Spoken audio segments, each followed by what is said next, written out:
직장에서 힘든 하루를 보냈다면 기억하세요. 더 나쁠 수도 있었어요. 적어도 40톤짜리 고래에게 잡히진 않았잖아요. 살아있는 생물 안에 30초 동안 갇혀서 이게 끝인가? 라고 생각하진 않았을 거예요. 우리 이야기의 주인공, 혹등고래에 우연히 실려간 랍스터 잠수부와는 달리요. 다행히 혹등고래는 사람을 진짜로 삼킬 수 없어요. 우리가 맛없어서가 아니라 물리적으로 불가능하기 때문이죠. 엄청나게 거대할 수 있지만 목구멍은 놀랍게도 자문 크기 정도로 좁아요. 입을 벌리면 작은 침실만 해요. 대략 가로 3m, 세로 2.5에서 3m 정도죠. 하지만 입을 다물면 안에 공간이 거의 없어서 자동차 크기의 혀와 씨름해야 할 거예요. 또한 혹등고래는 포식자가 아닌 여과 섭식자예요. 씹거나 물어뜯는 대신 엄청난 양의 물을 한꺼번에 삼켜요. 그런 다음 입을 닫고 수염판을 통해 물을 밀어내죠. 마치 해산물용 거대한 살아있는 채처럼 그릴새우와 작은 물고기를 걸러내는 거예요. 예상치 못한 게 들어가면 고래는 앗! 잘못 먹었네? 라며 뱉어내려 해요. 이건 2021년에 특별한 경험을 한 잠수부 마이클 패커드에게 다행인 소식이었죠. 수면 약 9m 아래에서 랍스터를 잡던 중 그는 기습을 당했어요. 갑자기 모든 게 어두워졌고 사방에서 압력을 느끼며 위로 올라가고 있다는 걸 깨달았죠. 그는 고래 입 안에서 30에서 40초 정도 있었다고 추정해요. 그 후 고래가 수면으로 올라와 몸을 흔들더니 레몬을 실수로 문개처럼 그를 뱉어냈죠. 고래가 마이클 패커드가 저녁거리가 아니라는 걸 깨달았을 때 수면으로 올라가야 했어요. 혹등고래가 무언가를 제대로 뱉어낼 수 있는 유일한 장소거든요. 고래는 포유류라서 대부분의 해양 생물보다 인간과 공통점이 더 많아요. 예를 들어 물고기처럼 아가미가 없어요. 대신 머리 위에 있는 분기공으로 공기를 호흡하죠. 거대한 콧구멍 같은 거예요. 몇 분마다 수면 위로 올라와야 해요. 이 매력적인 생물은 숨을 쉬고 미니 분수처럼 보이는 안개 같은 공기를 내뿜어요. 그 유명한 고래의 물줄기는 강력한 날숨일 뿐이에요. 종에 따라 20분에서 1시간 이상 수면 아래 머물 수 있죠. 하지만 이게 어떻게 가능할까요? 기본적으로 폐가 산소 저장소처럼 작동하고 근육에는 장시간 잠수를 위해 산소를 저장하는 특수 단백질인 마이오글로빈이 가득해요. 잠수하면 심장 박동이 분당 몇 회로 느려지고 혈류는 꼭 필요한 장기로만 재분배돼요. 온몸이 절전 모드로 전환되는 것과 같죠. 이것만으로도 대단하지만 혹등고래에겐 노래를 부르는 것 같은 바다 초능력이 몇 가지 더 있어요. 이건 실제 과학 용어예요. 수컷 혹등고래는 몇 시간 동안 지속될 수 있는 긴 패턴의 소리를 만들어내요. 하지만 무작위 소음이 아니에요. 구조적이고 거의 음악적이죠. 깊은 신음과 높은 찍찍거림으로 가장 잘 표현돼요. 하지만 가장 멋진 점은 이 노래가 수중에서 수천 킬로미터를 이동할 수 있다는 거예요. 소리는 공기보다 물에서 훨씬 멀리 전달되니까 바다가 거대한 콘서트홀이 되는 거죠. 바다를 가로질러 반사되고 울려 퍼지며 바다의 라디오 방송처럼 멀리 있는 고래들에게 도달해요. 노래를 부르는 건 수컷 혹등고래뿐으로 알려져 있고 과학자들은 주로 번식기에 노래한다고 생각해요. 일부는 짝을 유혹하는 방법이라 믿고 다른 이들은 의사소통이나 다른 수컷과의 경쟁에 도움이 된다고 생각해요.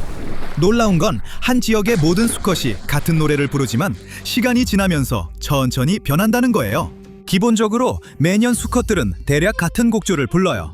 하지만 시즌이 진행되면서 작은 변화가 나타나기 시작하죠. 같은 노래를 부르다가 한 마리가 영감을 받아 곡조를 살짝 바꾸면 이 버전이 유행하게 돼요. 때로는 완전히 새로운 노래가 바다를 건너 한 집단에서 다른 집단으로 퍼지며 전체 노래를 대체하기도 해요. 과학자들은 고래들이 기본적으로 서로에게서 배우며 바다를 가로질러 새 히트곡을 전파한다고 생각해요. 혹등고래는 동물계에서 가장 긴 배장정으로 유명해요.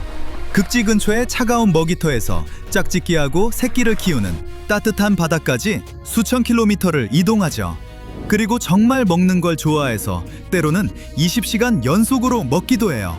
혹등고래가 실수로 패커드 씨를 잡았을 때 물속에서 그냥 그를 뱉고 계속 먹이 활동을 할 수 없었어요. 혹등고래는 잠수할 때 폐로 물이 들어오지 않도록 입을 꽉 다물게 설계되어 있어요. 다시 크게 입을 벌리고 압력을 풀고 숨을 쉬려면 수면에 도달해야 해요. 공기를 들이마시고 목을 가다듬고 원치 않는 승객을 뱉어낸 다음 아무 일도 없었다는 듯이 다시 먹이 활동을 해요. 사실 수백만 년 진화의 멋진 설계예요.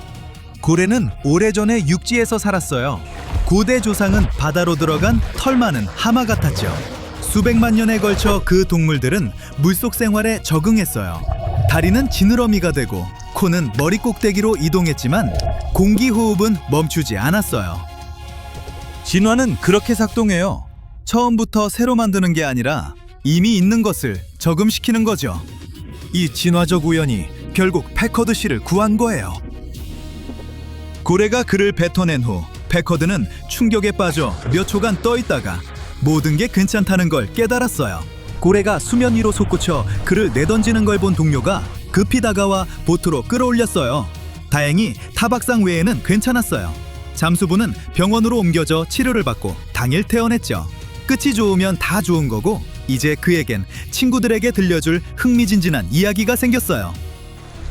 혹등고래는 마이크를 삼킬 수 없었지만 지구상에는 이론적으로 삼킬 수 있는 생물이 몇 있어요.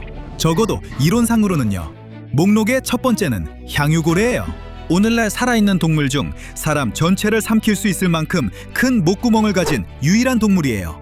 9에서 12m 길이의 대왕 오징어를 정기적으로 먹으니 사람 한 명은 전체 요리도 안 되죠. 다행히 향유고래는 깊은 바다에 살면서 오징어, 물고기, 그리고 가끔 운 나쁜 상어만 먹어요. 인간은 모양이나 맛이 전혀 맞지 않죠. 육지에는 지구상에서 가장 큰 뱀인 그물무늬 비단뱀과 그린 아나콘다가 있어요.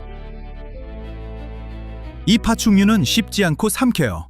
다 자란 비단뱀은 턱을 사슴이나 돼지가 들어갈 만큼 벌릴 수 있고 아나콘다는 카피바라도 삼킬 수 있어요. 주로 오지 정글에서 사람을 삼켰다는 미확인 보고가 있어요. 하지만 그런 일이 일어나도 몇 시간이 걸리고 뱀은 그런 큰 먹이를 소화하느라 고생할 거예요. 안타깝게도 뱀은 포유류처럼 횡격막이나 간지럼 반응이 없어요. 그래서 만화처럼 뱀을 간지럽혀서 이 곤경에서 벗어날 수는 없을 거예요. 그게 전부예요. 다행히도요. 시간을 거슬러 선사시대로 바다와 대륙에 더 큰 생물들이 가득했던 시대로 돌아가지 않는단 말이에요. 그때 바다는 훨씬 더 위험했어요. 모사사우루스가 슈퍼악어처럼 바다를 지배했죠. 그리고 18m짜리 선사시대 상어 메갈로돈은 눈치도 못 채고 당신을 통째로 삼킬 수 있었을 거예요. 하지만 육지도 별로 안전하지 않았어요.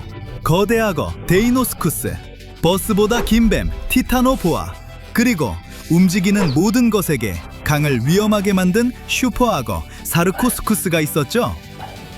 마이클 패커드는 인스타그램 릴스에 딱 맞는 이야기를 겪었어요. 독특하고 위험한 상황을 경험하고 타박상과 자랑거리만 남았죠.